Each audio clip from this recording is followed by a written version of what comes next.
Good morning बच्चों। मनुष्यता कविता के सारांश और उसकी मुख्य बातों के साथ दोबारा से आपके सामने उपस्थित हूँ। पहले मैंने कविता की व्याख्या की है और उसके बाद अब मैं जो बताने जा रही हूँ वो उसका सारांश है या प्रश्नों से संबंधित है। आप लोग इस बात को ध्यान में रखिए कि आपके पाठ्यक्रम में जितनी भी कविताएं हैं उनमें से किसी भी पैराग्राफ की व्याख्या नहीं पूछी जाएगी। पहली बात, किसी भी पैराग्राफ की व्याख्या नहीं पूछी जाएगी।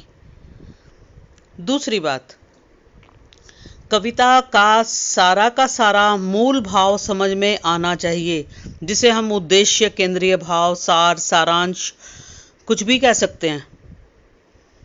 ठीक है। तीसरी बात, खास तौर पे ये ध्यान में रखो कि हमें कोई भी प्रश्न पूछा जा सकता है तो उसका उत्तर देने के लिए हम लोग तैयार हों।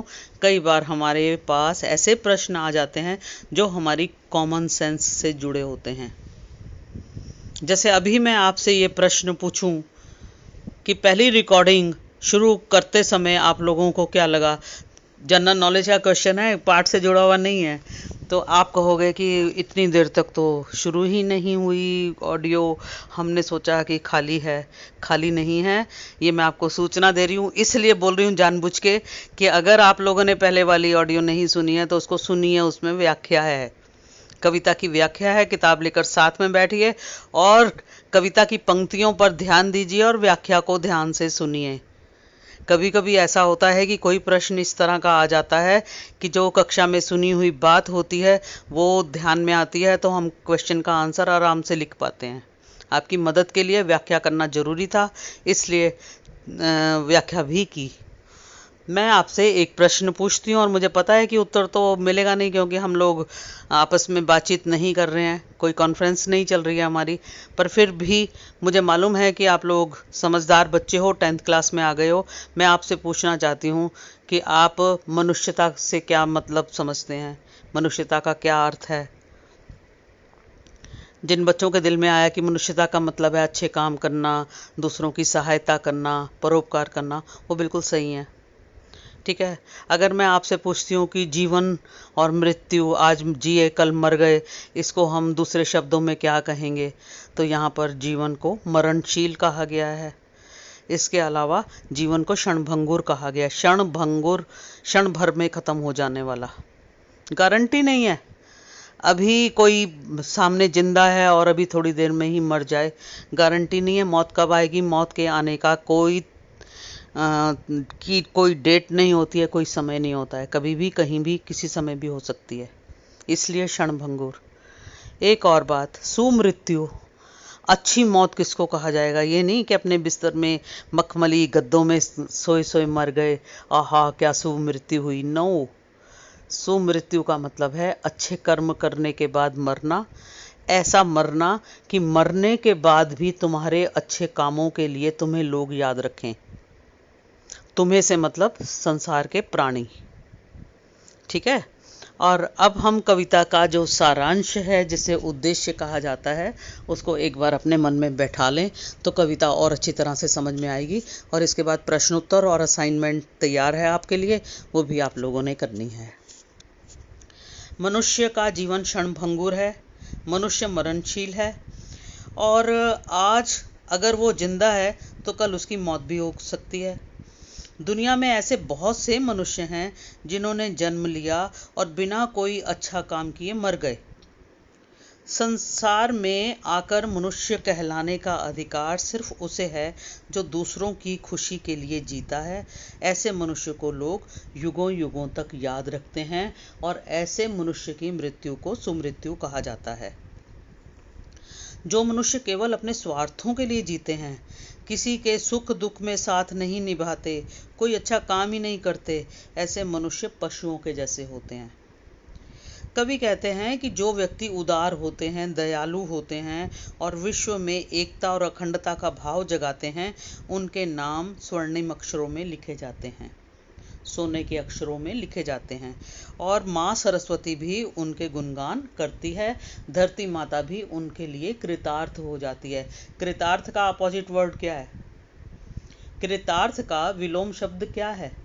कृतघ्न, कृतार्थ दया करने वाला, कृतघ्न दया को भुलाने वाला। कवि ने पौराणिक उदाहरणों को के उदाहरण बनाए। उसने क्षितिज, उशिनर, क्षितिज, रंतिदेव, दधीची इत्यादि कितनी सारी अंतर कथाओं का उदाहरण दिया। और उसके बाद उन्होंने उदाहरण देने के बाद इस बात को स्पष्ट किया कि हमारा जीवन तो हमें एक ही बार मिलना है, मनुष्य के रूप में हमने एक ही बार जन्म लेना है। तो इस एक जन्म वाले जीवन में इतने अच्छे काम कर जाने चाहिए जिससे कि लोग हमें बहुत सालों तक, युगों युगों तक याद करते रहें। सहानुभूति, करुणा, उपकार मनुष्य के सबसे बड़ा धन है। जिसके अंदर सहानुभूति की भावना है, करुणा की भावना है, उपकार की भावना है, वो तो मनुष्य सबसे ज़्यादा धनवान माना जाएगा दुनिया में। ऐसे व्यक्ति को तो भगवान भी बहुत पसंद करते हैं। इसी कारण भगवान बुद्ध के सामने जो सामाजिक रूढ़ियाँ थी, जो लोग उनको पसंद नहीं करते थे, उनके रास्ते में रुकावटें पैदा करते थे, लेकिन उनकी करुणा के सामने सारे के सारे पिघल गए और उनकी दया की भीख मांगने लगे। कवि कहते हैं कि दया मनुष्य के जीवन का अमूल्य धन है। हमें कभी भी अपने धन दौलत पर घमंड नहीं करना चाहिए और ना ही कभी ये सोचना चाहिए कि हम दुनिया में अकेले हैं और अनाथ हैं। हम अनाथ हो ही नहीं सकते, क्योंकि हमारे जो नाथ हैं, वो नाथ मतलब स्वामी, हमारे जो स्वामी हैं वो तो भगवान हैं और भगवान एक है और उसी एक भगवान के हम सब बच्चे हैं। और अगर एक ही भगवान के हम सब बच्चे हैं और एक ही धरा पर रह रहे हैं, एक ही भूमि पर रह रहे हैं, एक ही धरती के टुकड़े पर रह रहे हैं, तो हम लोगों को एक दूसरे के प्रति भाई बंधु का स्वभाव रखना चाहिए, भाई बंधु का भाव रखना चाहिए और एक दूसरे पर कृपा करनी चाहिए, एक दूसरे के साथ सहयोग करना चाहिए और अपने लक्ष्य के मार्ग में बढ़ते हुए इस बात की कोशिश करनी चाहिए कि अगर हम अपनी उन्नति चाहते हैं तो दूसरों की उन्नति में भी रोड़े ना अटकाएं, हम खुद आगे बढ़ें और दूसरों के लिए भी कोई ना कोई ऐसा मार्ग बना जाए कि उनको भी उन्नति के सुअवसर प्राप्त हों।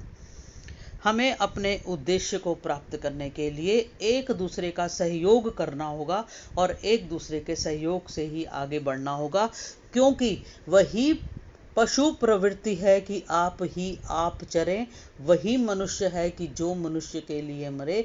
ये तो पशुओं की प्रवृत्ति होती है, पशु प्रवृत्ति है कि आप ही आप चरें। जो पशु होते हैं ना बच्चों, ध्यान दो, जब उनको खाने के लिए छोड़ा जाता है, मानो कहीं बांधा हुआ है उनको छोड़ा गया, या उनको किसी ऐसी जगह पर छोड़ा जाता है जहाँ पर उनके लिए खाने की चीज़ें उपलब्ध हैं, तो आप लोग इस चीज़ पर ध्यान दो कि पशु सिर्फ अपना पेट भरने की सोचते हैं। यही पशु प्रवृत्ति है कि आप ही आप चरे, इसके लिए वो दूसरों को धक्का दे के भी आगे बढ़ के अपना पेट भरते हैं।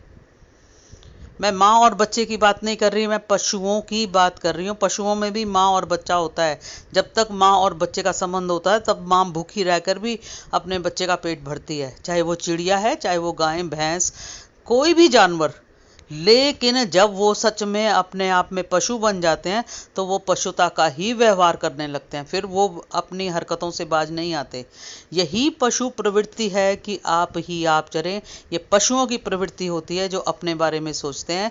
वही मनुष्य है कि जो मनुष्य के लिए मरे, उसको ही सच्चा मनुष्य कहा जाएगा, जो दूसरे मनुष्यों के लिए अपने प्राणों को न्यौछावर कर देता है।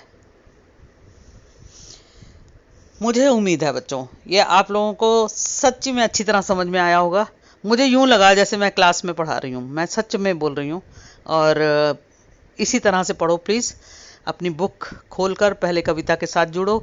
मैंने बहुत अच्छे ढंग से अर्थ समझाने की कोशिश की है। एक बार समझ नहीं आता तो दूसरी बार समझो और बाद में ये दूसरी वाली ऑडियो को भी सुनो, ताकि आपके दिमाग में पूरा का पूरा सारांश बैठ जाए कि कविता का मुख्य उद्देश्य क्या है। ठीक है? ओके बच्चों, धन्यवाद।